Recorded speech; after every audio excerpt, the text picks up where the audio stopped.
இன்றைக்கி நம்ம பார்க்க போகிற ரெசிபி ரொம்ப ஹெல்த்தியான ரொம்ப சத்தான பீட்ரூட் பச்சடி எப்படி செய்கிறதுன்னு பார்க்க போகிறோம். உங்கள் வீட்டில் யாருக்குமே பீட்ரூட் பொரியல் பிடிக்காதுன்னா இந்த மாதிரி பச்சடி செஞ்சு கொடுங்க, எல்லாருமே விரும்பி சாப்பிடுவாங்க. செய்கிறதும் ரொம்ப சிம்பிள், ரொம்ப ஈஸியாக செஞ்சிடலாம். இப்போ நாம் அதுக்கு தேவையான பொருளை பார்த்துடலாம். பீட்ரூட் ஒரு 300 கிராம் எடுத்து வச்சுருக்கேன். தோலில் சீவி கழுவிட்டு எடுத்து வச்சுருக்கேன். கருவேப்பிலை 2 கொத்து, ஜீரகம் 1 டீஸ்பூனு, இஞ்சி 1 துண்டு, மிளகாய் வற்றல் 4, பச்சை மிளகாய் 2, தேங்காய் அரை மூடி துருவி எடுத்து வச்சுருக்கேன். இப்போ நம்ம ஃபஸ்ட்டு பீட்ரூட்டை துருவி எடுத்துக்கலாம். இந்த மாதிரி எல்லா பீட்ரூட்டையும் துருவி எடுத்து வச்சுக்கலாம். 300 கிராமையும்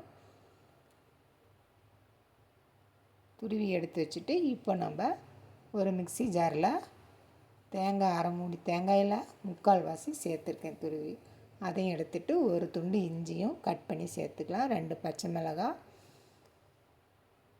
1 டீஸ்பூன் ஜீரகம், இதெல்லாம் சேர்த்து நல்லா அரைச்சிட்டு வந்துடலாம். நம்ம கொஞ்சமாக தண்ணி சேர்த்து கொஞ்சம் கொரகொரப்பாக அரைச்சிக்கலாம். ரொம்ப நைஸாக இல்லாமல் கொஞ்சம் கொரகொரப்பாக அரைச்சி இந்த மாதிரி எடுத்து வச்சுக்கலாம். இப்போ ஸ்டவ்வில் ஒரு கடாயை வச்சு 1 டீஸ்பூன் எண்ணெய் சேர்த்து கொஞ்சமாக ஜீரகம் சேர்த்துக்கலாம். சேர்த்துட்டு இப்போ நம்ம துருவி வச்ச பீட்ரூட்டையும் சேர்த்துக்கலாம். சேர்த்து நல்லா வதக்கி விட்டுறலாம்.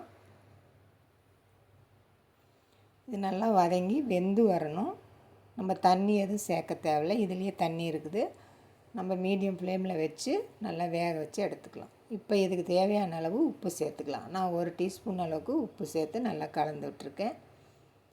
கலந்து விட்டுட்டு இப்போ நம்ம மூடி போட்டு இது ஒரு 2 நிமிஷம் நல்லா வேக வச்சு எடுத்துக்கலாம்.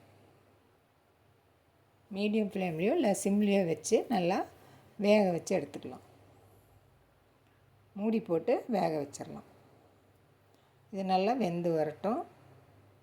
பாருங்கள், ஒரு 2 நிமிஷத்தில் நல்லா அந்த தண்ணியெல்லாம் சுண்டி நல்லா வெந்து வந்துருச்சு. பீட்ரூட்டோட அந்த பச்சை வாசனையும் போய் நல்லா வெந்து வந்திருக்கு. இப்போ நம்ம அரைச்சி வச்ச தேங்காய் மசாலாவை சேர்த்துக்கலாம். அதோட ஒரு அரை டம்ளருக்கு தண்ணி சேர்த்து மிக்ஸி ஜார்லேயே நல்லா சேர்த்துக்கலாம். சேர்த்து நல்லா கலந்து விட்டுறலாம். ஸ்டவ்வை சிம்மில் வச்சு நல்லா கலந்து விட்டுறலாம். தேங்காய் பேஸ்ட்டு நல்லா கலந்து வந்து பின்னாடி லைட்டாக ஒரு கொதி வந்தால் போதும். அந்த பச்சை வாசனை, ஜீரகம்லாம் சேர்த்துருக்கோம், அந்த பச்சை வாசனை போக லைட்டாக ஒரு கொதி வந்தோடனே நம்ம ஸ்டவ் ஆஃப் பண்ணிடலாம்.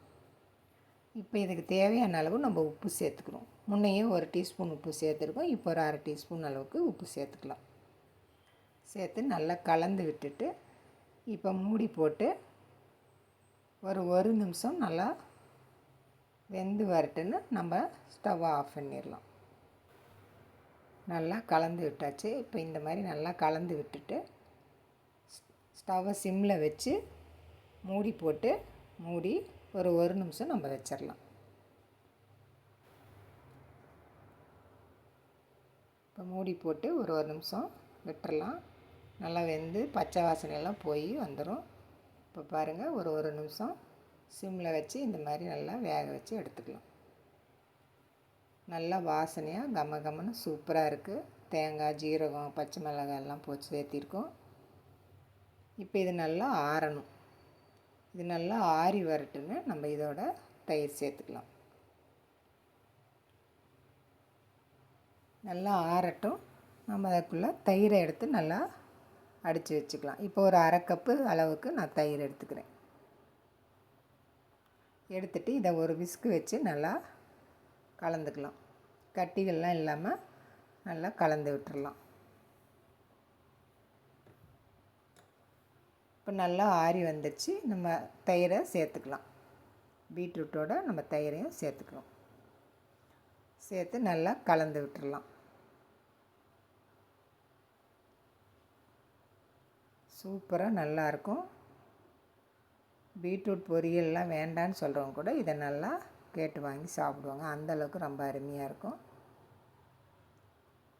இப்போ நம்மளுடைய பீட்ரூட் பச்சடி ரெடி ஆயிடுச்சு. இப்போ இதுக்கு நம்ம தாளிப்பு கொடுத்துடலாம்.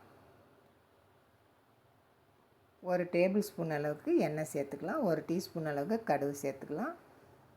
மிளகாய் 4, காஞ்ச மிளகாய் 4 சேர்த்துக்கலாம். கருவேப்பிலை 2 கொத்து சேர்த்துக்கலாம். இப்போ தாளிப்பு ரெடி ஆயிடுச்சு. நம்ம பீட்ரூட்டில் சேர்த்துடலாம். நல்லா காரசாரமாகவும் இருக்கும், நல்ல டேஸ்ட்டாகவும் இருக்கும். நல்லா கலந்து விட்டுறலாம். இப்போ பீட்ரூட் பச்சடி ரெடி ஆயிடுச்சு.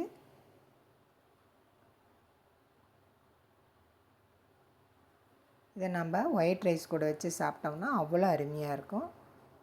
இப்போ நம்ம வேற ஒரு பவுலுக்கு மாற்றிக்கலாம். சூப்பராக இருக்கும். நீங்களும் இதே மாதிரி உங்கள் வீட்டில் செஞ்சு பாருங்கள். சுட சுட நல்லா சாதத்தில் போட்டு சாப்பிட்டிங்கன்னா அவ்வளோ டேஸ்ட்டாக இருக்கும். சப்பாத்தி, தோசை எல்லாத்துக்குமே நம்ம இதை வச்சு சாப்பிட்லாம். ரொம்ப அருமையாக இருக்கும். இதே அளவுகளோட நீங்களும் இதே மாதிரி உங்கள் வீட்டில் செஞ்சு பாருங்கள். லைக் பண்ணுங்கள், ஷேர் பண்ணுங்கள், சப்ஸ்கிரைப் பண்ணுங்கள். நன்றி, வணக்கம்.